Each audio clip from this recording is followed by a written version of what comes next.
Halo teman-teman, kita bertemu kembali di Manhua TV. Terus dukung channel ini agar Mimin semangat upload ceritanya. Di video kali ini Mimin akan melanjutkan cerita dari My Unbeatable Passive Skill Let's Middle Massive Damage. Sebelum lanjut, kembali Mimin ingatkan kepada teman-teman untuk segera join di saluran WA karena info terbaru dari channel ada di sana. Untuk link Mimin tempel di deskripsi. Dan yang ingin mentraktir Mimin kopi bisa lewat Saweria. Linknya juga ada di deskripsi. Tanpa berlama-lama, yuk kita masuk ke alur ceritanya. Audio Jungle.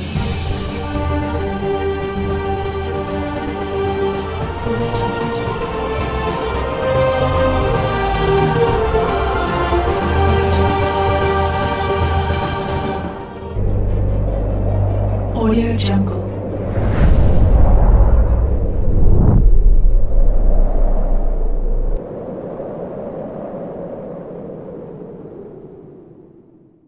Cerita berlanjut. Kemudian Qianmo dan Ling Ruoxi tiba di rumah lelang. Qianmo sendiri tidak menyangka bahwa tempat ini terlihat jauh lebih mengesankan daripada dulu di kehidupannya yang lalu. Ling Ruoxi sendiri menyebut bahwa Qianmo tidak seharusnya terkejut melihat hal ini. Ini hanyalah rumah lelang biasa.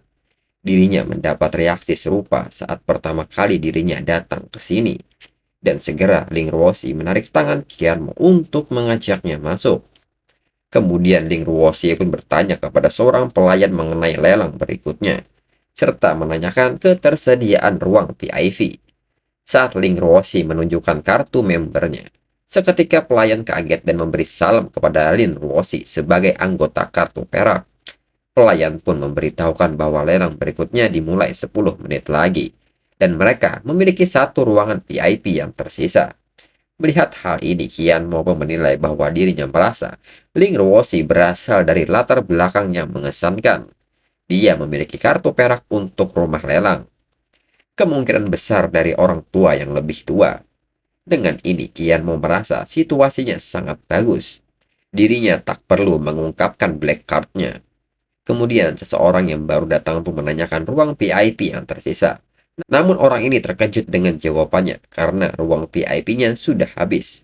Orang ini pun menanyakan sikap pelayan yang tidak mengenali mereka. Dirinya kali ini membawa Tuan Muda Wei, dan dia ingin ikut pelelangan. Pelayan itu pun seketika memohon maaf atas ketidaknyamanan ini. Tetapi kamar VIP terakhir baru saja dipesan oleh Ling Ruoxi. Dia adalah anggota kartu perak yang berharga. Seketika Tuan Muda Wei pun menyebut bahwa kartu perak itu sangat sedikit dan sama sekali tidak berharga. Dan segera Tuan Muda Wei melemparkan kartunya dan meminta pelayan itu untuk membuka matanya. Seketika pelayan itu pun terkejut mengetahui bahwa Tuan Muda Wei adalah anggota kartu emas. Dan segera meminta maaf kepada Ling Ruoxi. Sepertinya mereka harus menurunkan peringkat Ling Ruoxi. Dirinya bisa menawarkan Ling Ruoxi tempat duduk terbaik di area umum. Dan seketika mengembalikan kartu milik Ling Ruoxi. Ling Ruoxi pun nampak sangat marah dengan hal ini. Di saat Ling Ruoxi ingin meluapkan amarahnya, Qianmo segera menarik tangan Ling Ruoxi dan menggeleng-gelengkan kepalanya. Di sisi lain, mereka pun menertawakan Ling Ruoxi dan Qianmo dan meminta mereka untuk tidak main-main dengan suasana hati Tuan Muda Wei, atau mereka akan menyesalinya. Lalu Ling Ruoxi sendiri menyebut bahwa ini sangat tidak adil. Mereka di sini lebih dulu, dan pelayan itu sudah menjanjikan kamar kepada mereka. Ling Ruoxi juga menanyakan sikap Qianmo yang melarang dirinya untuk berdebat dengan mereka. Qianmo pun hanya meminta Ling Ruoxi untuk tidak khawatir, biarkan mereka bersenang-senang dulu. Lalu mereka pun sampai di area umum nomor kamar 996. Kembali Ling Ruoxi nampak sangat jengkel dengan mereka dan sampai detik ini dirinya masih sangat marah. Kembali Qianmo meminta Ling Ruoxi untuk santai, tidak terburu-buru. Kesenangan sesungguhnya bahkan belum dimulai. Ling Ruoxi pun bertanya-tanya apa yang sedang dibicarakan oleh Qianmo. Mereka bahkan tidak tahu nomor penawarnya. Ling Ruoxi pun penasaran mengenai rencana yang dimiliki oleh Qianmo. Namun Qianmo saat ini enggan untuk memberitahunya dan meminta Ling Ruoxi untuk menunggu karena Ling Ruoxi akan melihatnya nanti. Ling Ruoxi pun seketika bingung dengan apa yang sedang dipikirkan oleh Qianmo. Lalu Qianmo pun menyebut bahwa berdasarkan pengamatannya, Tuan muda Wei adalah Wei Junji. Dia seorang elementalis level 26. Jika mengetahui hal ini, menemukannya tidak akan sulit. Qian Mo pun memintanya untuk menunggu. Wei Junji akan belajar apa artinya menerima perlakuan khusus. Dan Qian Mo pun mengeluarkan sesuatu dari tempat penyimpanannya. Dan hal ini pun membuat Ling Ruosi sangat terkejut. Qian Mo punya barang gila untuk dilelang di sini. Ada tumbuhan dan biji yang belum pernah dirinya lihat sebelumnya. Ling Ruosi pun bertanya-tanya seberapa kayakah Qian Mo. Kemudian saat acara lelang, seseorang yang bertindak sebagai pemandu acara yang bernama Wang Gang. Dirinya akan menjadi juru lelang untuk malam ini. Dengan ini dirinya secara resmi akan memulai lelang hari ini. Item pertama mereka malam ini adalah 10 stack of Lancy Grass. Itu adalah bahan penting untuk ramuan mana setiap elementalis. Harga awal adalah 2 koin emas, dengan kenaikan tawaran minimum 20 koin perak. Kemudian di ruang VIP 414, Wei Junji menyebut bahwa 10 stak ini dengan harga seperti itu menganggap 10 stak itu miliknya.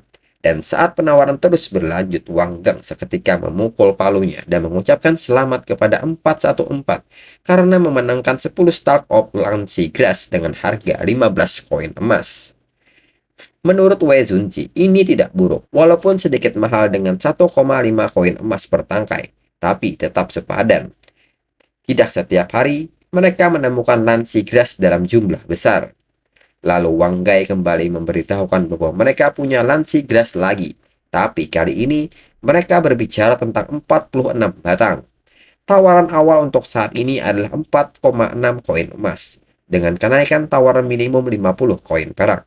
Seketika orang-orang pun heboh dengan jumlah Lancy Grass ini, karena harga awal per tangkai lebih rendah dari batch sebelumnya.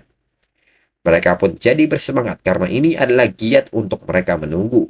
Mereka pun mulai melakukan penawaran. Kembali Wei Junji menekankan bahwa Lancy Grass ini akan menjadi miliknya lagi. Dirinya akan menghancurkan mereka. Namun saat Wei Junji ingin melakukan penawaran, seketika notifikasi menyebutkan bahwa mereka meminta maaf tidak bisa menyetujui tawaran Wei Junji karena permintaan penjual. Penawar dengan nama keluarga Wei dilarang mengikuti lelang ini dan meminta Wei Junji untuk menunggu kesempatan berikutnya. Wei Junji pun seketika kaget dengan hal ini dan menyebut mereka sedang bercanda dengan dirinya.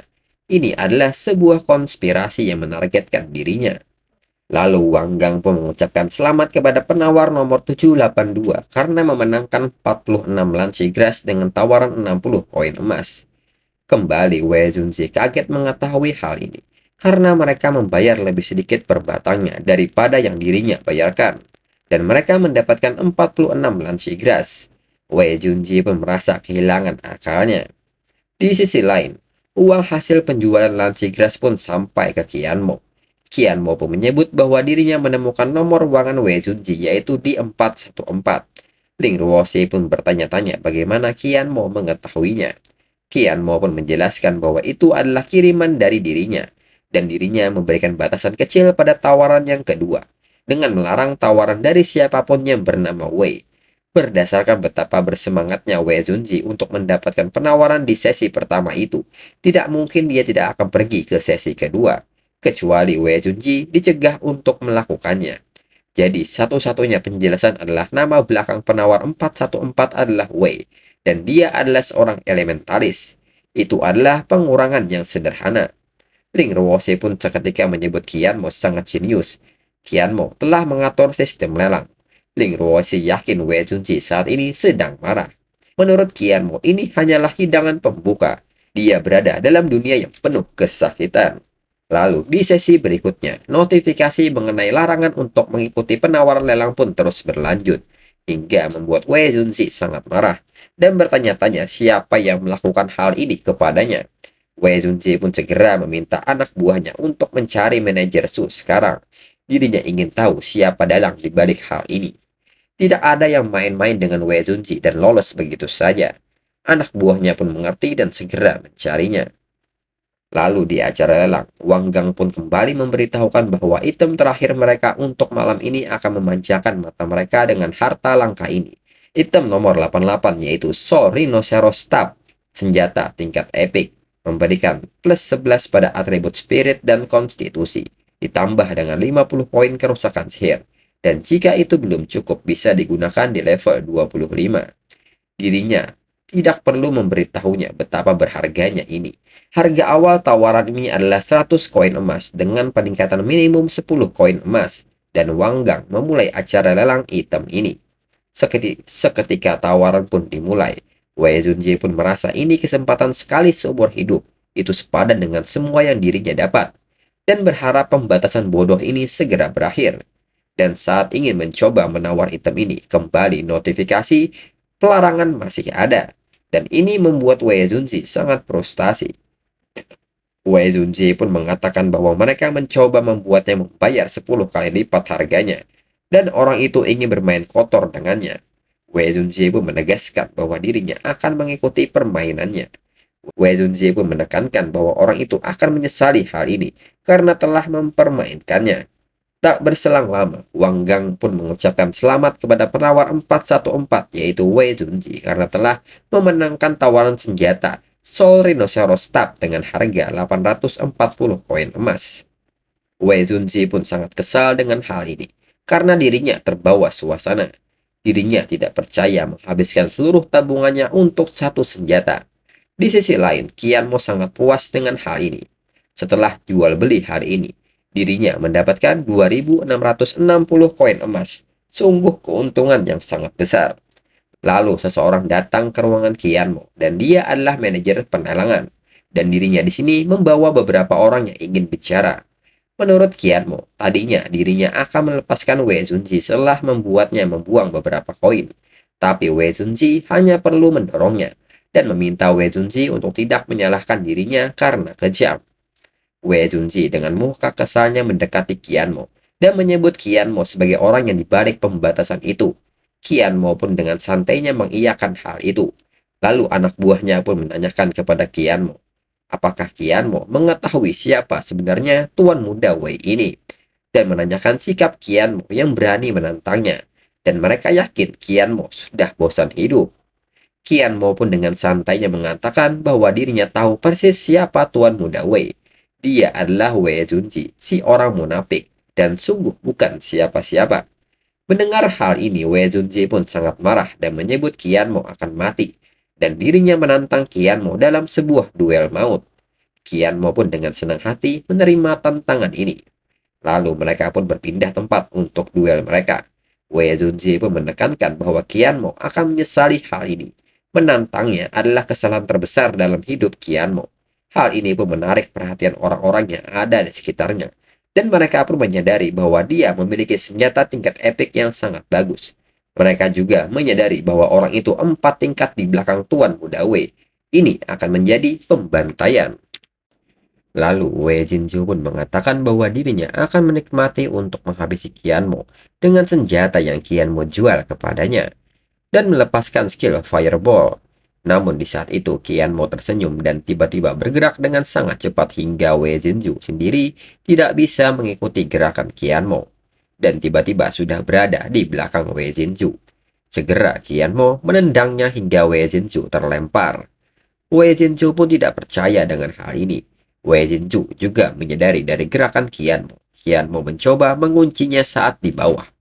Lalu Qian Mo pun menggunakan senjatanya dengan bentuk tongkat dan segera menyerang Wei Jinju saat Wei Jinju masih melayang di udara. Orang-orang yang melihat hal ini merasa aneh. Qian Mo bisa saja mengambil tongkat itu dan lari. Mengapa Qian Mo membuang-buang waktu untuk menyerangnya secara langsung?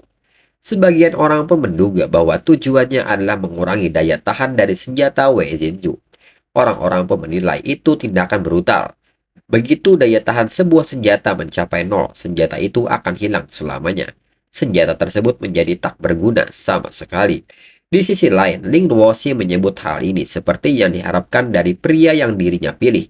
Jangan ragu, jangan beri ampun, bukan hanya mereka. Wei Jinju akan kehabisan banyak uang, tapi stafnya yang berharga juga akan kehabisan tenaga. Dan Wei Zunji akan turun 4 level sebagai tambahan. Lalu, notifikasi menyebutkan bahwa durability dari staf hanya sisa 1 poin dari 100 poin. Dan staf ini akan segera hancur. Lalu Qianmo mengatakan bahwa Wei Junji sangat suka menindas yang lemah, maka dirinya akan dengan senang hati menerimanya dan segera menembakkan Dazzlemark kepada Wei Jinju. Seketika senjata So Rhinoceros Stab pun hancur dan Wei Jinju sendiri menerima luka yang cukup parah. Di saat Wei Jinju terkapar, Qianmo pun mendekat dan menunjukkan kartu anggotanya dan meminta Wei Jinju membuka matanya dan kenali warnanya. Seketika Wei Jinju pun sangat kaget karena itu adalah Black Card dan seketika Wei Jinju tidak sadarkan diri. Orang-orang sekitar juga kaget melihat hal ini. Sebagian dari mereka tidak mengetahui apa itu Black Card dan tidak pernah melihatnya juga. Seseorang mengatakan bahwa Black Card adalah yang kedua setelah Red Card dan seketika seseorang dari mereka pun baru menyadari bahwa dia adalah Cheng Qianmo, lulusan terbaik dari Provinsi Hebei. Mereka memanggilnya sebagai monster pagran. Mereka bilang peringkat potensialnya adalah peringkat SSS. Tidak heran Qianmo membuat Wei Junji terlihat seperti orang bodoh. Tidak hanya dia sangat kuat, tapi Qianmo juga memiliki keluarga kuat yang mendukungnya. Lalu Ling Ruoxi pun seketika mencengkram baju Qianmo karena telah menyembunyikan hal itu kepadanya. Qianmo mempunyai Black Card selama ini dan tidak menggunakannya.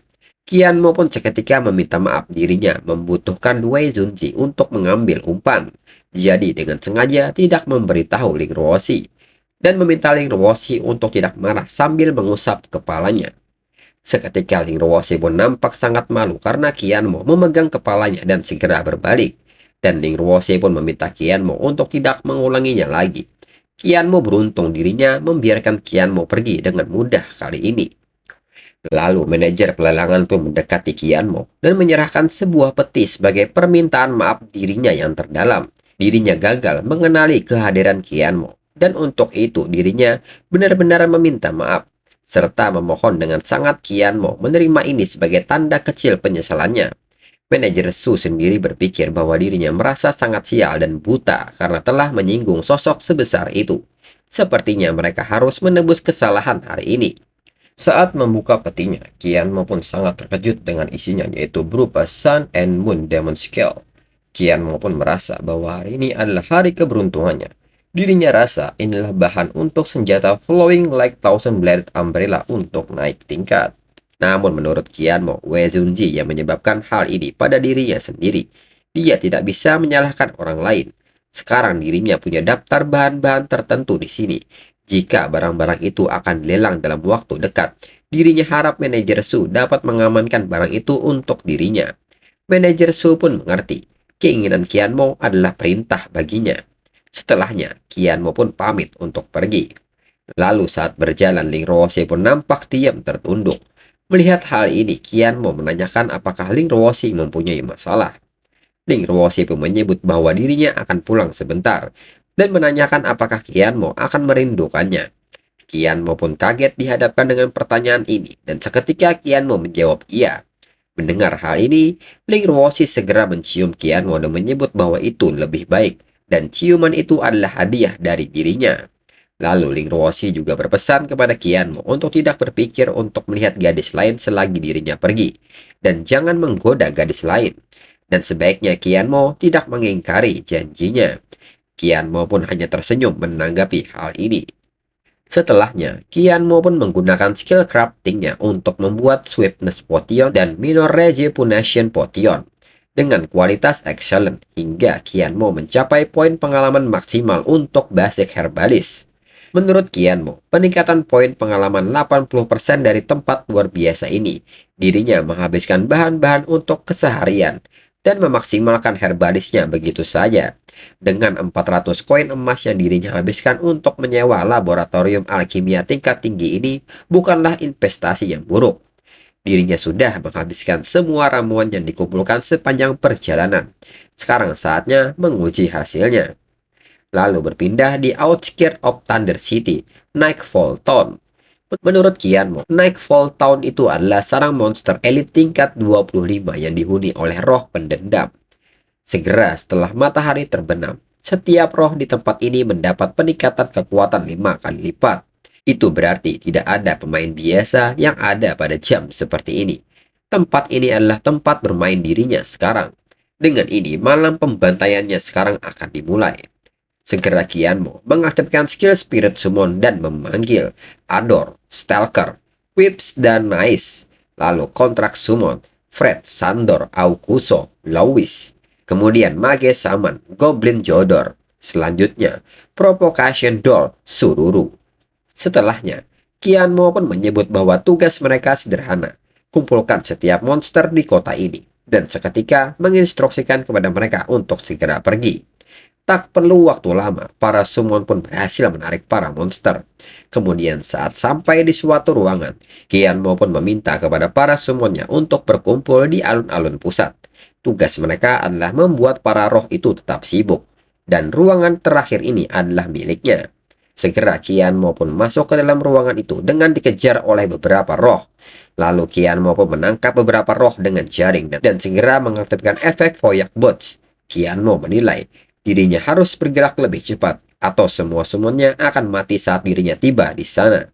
Kianmo juga menambahkan kecepatannya dengan ramuan kecepatannya. Kemudian di pusat alun-alun, para summon Kianmo kini tengah terkepung oleh roh pendendam. Dan di saat itu, Kianmo pun melempar beberapa roh penendam kepada mereka. Kianmo pun merasa lega karena semua summonnya masih hidup, dan roh-roh berkumpul dengan baik dan rapat. Dan segera Kianmo mengaktifkan Ice Wall dan segera Kianmo mengganti senjatanya dengan grappling gun dan naik ke atas dinding. Dan sekarang waktunya pertunjukan menurut Kianmo. Seketika Kianmo mengaktifkan skill Quantum Bomb, di mana Kianmo meluncurkan bom kuantum atribut cahaya ke musuh, menyebabkan kerusakan atribut cahaya dalam radius 10 meter, yang memiliki kesempatan untuk menggerakkan musuh, memungkinkan Kianmo untuk mengontrol lokasi penyebaran dalam radius 100 meter, cooldown 20 detik. Seketika kuantum bom menimpa para roh yang terkurung dan hasilnya adalah instant kill. Kianmo menilai ini seperti menggunakan senjata pemusnah massal tingkat kedua terhadap peta di bawah level 30, seperti membawa nuklir ke adu pisau. Dan ini sungguh brutal. Kianmo merasa mendapatkan mantra bom kuantum dari kuil tua itu benar-benar membuahkan hasil. Aksi kecil itu meningkatkan poin pengalamannya sebesar 40%. Sekarang mayat mereka telah dikumpulkan di sini. Mereka akan bangkit kembali dalam beberapa detik dan sekarang ini akan menjadi peningkatan level langsung. Dan untuk episode selanjutnya, tunggu 2-3 minggu lagi biar Mimit kembali menabung kapternya. Sekian dan terima kasih.